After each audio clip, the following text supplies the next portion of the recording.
This question is from CBSE 2024 physics examination. The statement of the problem says two coplanar and concentric circular loops L1 and L2 are placed coaxially with their centers coinciding. अब दो circular loops हैं और दोनों के centres coincide कर रहे हैं. Radii of L1 and L2 are 1 and 100 centimeter. अब इसमें हम लोगों को जो दिया है, suppose this is the larger one और इसको लार्जर वन को अभी हम लोग ने नाम L2 दिया है और the smaller one this is named as L1. Radius of the first R1 is 1 centimeter and radius of the second is 100 centimeter. Now you have to find out the mutual inductance. हम लोग mutual inductance calculate करना. अब mutual inductance calculate करने के लिए we are assuming a current I2 passing through the second coil. अब second coil में एक करंट पास करेंगे and this will be generating, suppose ये करंट ऐसा कुछ आ रहा है, this will be generating a magnetic field and this magnetic field is suppose represented by B2.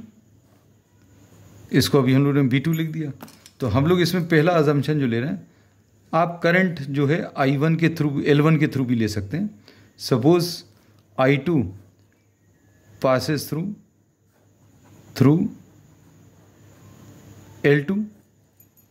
अब magnetic field produced by the second B2 will be equal to mu 0 I2 divided by 2R2. ऐसा कुछ आएगा.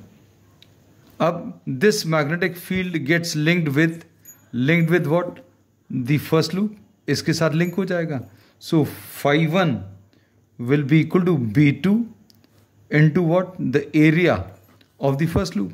अब magnetic field किसने generate करी, बड़े वाले loop ने, तो मैग्नेटिक फील्ड बड़े वाले की ले ली. फ्लक्स किसका कैलकुलेट कर रहे हैं, छोटे वाले लूप का, तो अभी हम लोगों ने एरिया सेकेंड लूप का ले लिया. And due to this we say that current will be induced in the first. आपने करंट सेकेंड में पास कराया तो करंट जो इंड्यूस होगा या EMF जो इंड्यूस होगा वो फर्स्ट में इंड्यूस होगा. And this can be written as M12 into I2. हम लोग इसको ऐसा बोलते हैं that phi1, the flux linked with the inner loop is proportional to the current which passes through the outer loop. और इसको अगर आप सिंप्लीफाई करेंगे तो ये कैसा आ जाएगा, phi1 will be equal to M12 into I2.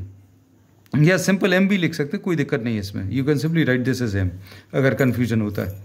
तो अब इसमें वैल्यू सब्स्टिट्यूट करें. इसमें B2 की value mu 0 into I2 upon 2R2 into A1 की वैल्यू कितनी है, A1 is pi R1 square will be equal to M into I2 और I2 कैंसिल हो जाएगा. You now simply have to substitute what the values.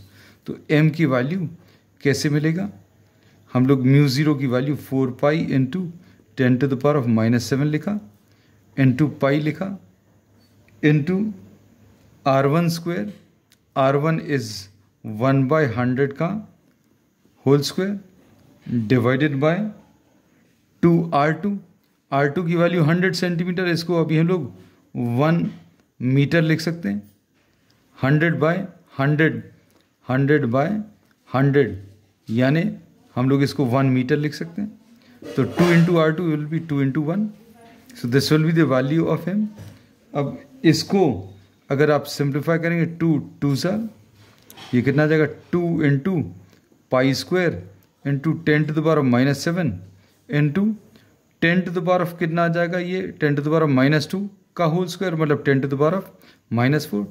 ये 1/100 को अभी लोग 10 to the power of -2 लिख सकते हैं और उसके ऊपर स्क्वायर लगा है तो ये 10 to the power of कितना -4 आ जाएगा जो यहाँ पर लिखा है.